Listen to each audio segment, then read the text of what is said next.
Our first guest tonight is a very talented woman you know from Thor, from Creed, from Men in Black. Her latest is called Sylvie's Love. It's on Amazon Prime Video now. Say hello to Tessa Thompson. Hi, Tessa.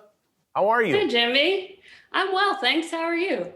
I'm okay. How's the new year going for you so far? It's been a festive one to say the least. It's all right. It's been going okay. The world is crazy right now in this country, especially. But I'm happy and have my health. What about you? Yeah, the world is, yes, the world is a mess, but if things look pretty pleasant in your house, your rubber plant there, is that what you call it? Your tree is growing? Jimmy, don't say that it's rubber. I was hoping nobody would notice. This is not my plant, no. but okay. This. I'm not in my house. Thank you very much. But the plant isn't real, which is a good thing because it means that it's not in danger of dying. I see. Yeah, well, yeah, it's already dead. I guess it never lived. It really never had the opportunity to have a life. I was saying rubber because I thought that was like a rubber tree. I didn't mean literally rubber. Oh, no. But now no, I'm it's learning. No, it's actually literally rubber. Oops. That's interesting. Yeah, well, I don't know. I could have the type of plant all wrong, but I'm sure people on the internet will correct me. People on the internet love to do that. Have you been staying in? Have you been going out? What have you been up to? I have been staying in, although for New Year's Eve, I was like, what could be safe? I could drive from my house to one other house. So I drove up a mountain to go to a cabin. And I thought this will be totally safe because I won't see anybody. But I got into a car accident. So I did have a socially distanced interaction. Yeah, I got hit by a big monster truck on the highway. Really? Now, not a real monster truck, like just a huge truck? I mean, let's just put it this way. It is as monster as a truck could be, like driving, with like a regular commercial license. But yeah, I got hit, but I'm safe, obviously. And actually the driver was very lovely in the end. I feel like I'm so used to car accidents because I was born and raised in Los Angeles. So it feels like accidents are my birthright. I've had many of them, but this was a pleasant one.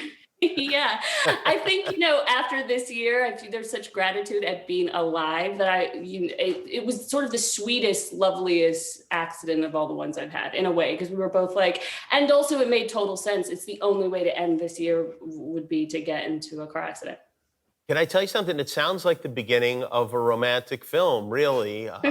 Beautiful Hollywood actress gets rear-ended by a guy in a monster truck. He gets out of the car. They both have masks on. They don't know what each other looks like. Right. They exchange information. They exchange information. Who knows? That's a Hollywood meet cute if I've ever had one. No, we didn't exchange numbers. We just exchanged insurance information, and everyone's okay. Well, maybe your insurance agents will fall in love. I hope so. I hope it's a good time to fall in love. Now, are you shooting Thor yet? Thor, Love and Thunder, the new one? No, not yet. I leave to Australia on Monday, so in a couple days. Right, because we spoke to Natalie Portman the week before last, and she was there already. She said things are great there, by the way. They figured it out somehow. Yeah, they did. I know. I mean, people are going to movies and dinner. It feels like an alternate universe. I've sort of forgotten what all those things are like. But yeah, things are under control. So I go there. You get escorted by police to a quarantine facility and stay there for 14 days while you're monitored. And then once you're out, it's sort of things back as somewhat normal. What do you know about the quarantine facility? Is it a government-run kind of thing?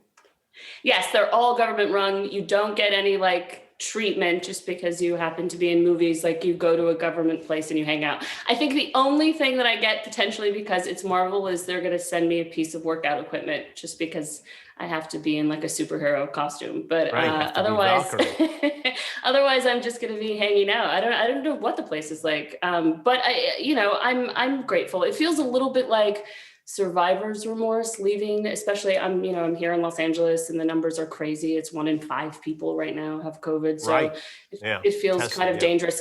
Yeah, tested folks. And certainly between my family, we're over 5. So how many of us have it? And we don't know. But it's, I'm hoping that everyone continues to stay safe and sane. What are you going to do? What's the first thing when you get out of that little quarantine, which, let's be honest, is just a nice way of saying prison. What are you going to do when you get out? What's the first regular thing you're looking forward to? Okay, well, this is irregular, but in Australia, they have these things called jaffles. They're like sandwiches without crust, and they sort of make them, they feel like a Hot Pocket as a sandwich. I want to have one of those because I remember them being delicious. And I think in alignment with this idea of having sort of survivor's remorse, I feel like I should take requests from people, like what I could do for them as their proxy in Australia. And then I can like just FaceTime people in. So I'm sure I'll be holding koalas, whatever people want me to do, my family, and then maybe I'll take some requests from the internet. Can I make a request early? Yes. I know it's still early, but if you do this, I'd love to put this on the show. I would like to just go around hugging people and shaking their hands. I mean, really, like at this point, I've not touched a stranger in almost a year. You're right. I think I will do that. I've been thinking about that too. Like I miss the idea of an acquaintance. Remember that? Like a person that you don't know very well that's like, well, do you want to go for a drink? And you'd say yes. The idea of seeing someone casually right now is so out of this world. Yeah, I will go hug people for you. You know what I'd also love to do? I so want to get back to sneezing on people. You know, I miss that. Yeah, that's fun. Or that thing where you like your nose is running and you wipe it, you know, and then just like casually continue eating a bagel. Like that, yes. That sort of, you know, just germ giving and getting between, you know, perfect strangers and friends. Yeah, I'm gonna do I like this plan. I like this plan of you being our like envoy and doing all the things that we can't do. That's strong. Let's stick with that. All right, we're going to take a break. We come back, we're going to see a scene from your new movie, and Tessa Thompson is with us. We'll be right back. See you later, alligator. After a while, crocodile. See you later, alligator. So long. That's all.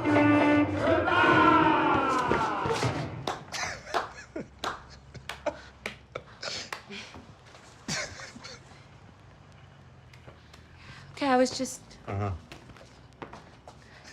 cleaning up because my father said that we could close early, so.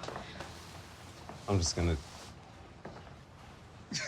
That is Tessa Thompson and Nnamdi Asomugha in this movie Sylvie's Love, which is now on Amazon Prime.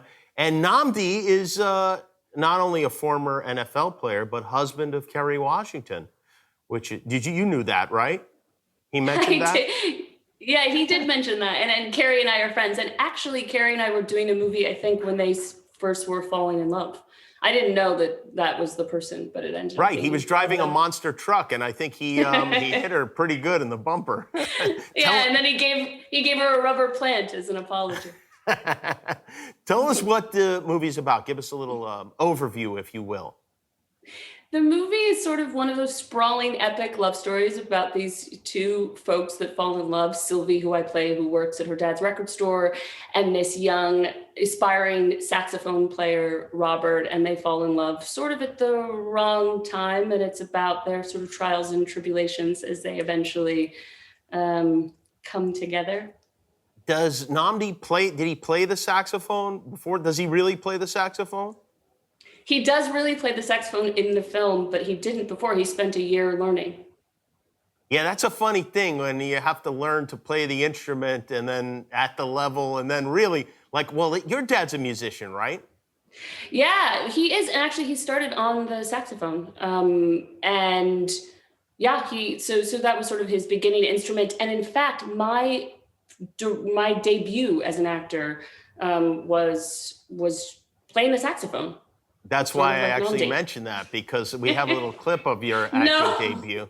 I said, how old were you when you made your acting debut?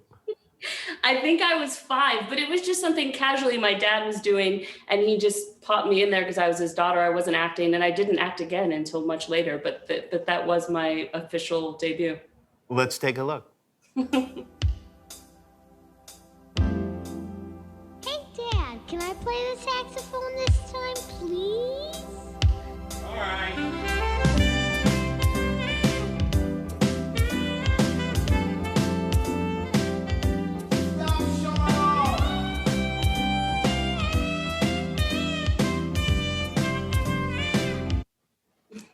Very cute. Did you actually learn to play the saxophone? I mean, I know you're not playing that, obviously, but did you learn? No, I did not. I didn't learn. I do want to ask my dad. I haven't asked him how, like, did he show me saxophone face? You know, like how did he teach me how to do sax face? I feel like probably you just absorbed sax face from watching Dad play the sax, right? Yeah, I probably was like, one day I'm just gonna sax face all over town. Maybe I probably thought it looked cool, and it does. But you know, Nnamdi in the film does an incredible job, and my dad actually commented as a musician how well he did it, the fingering and the breath work, and he really is astounding in it. Well, thank you very much, Tessa. It's great to see you. Have fun in Australia. Touch everyone and everything. Tessa Thompson, everybody. Sylvie's Love is on Amazon Prime Video now. We'll be right back. Jimmy Kimmel Live. This is ridiculous.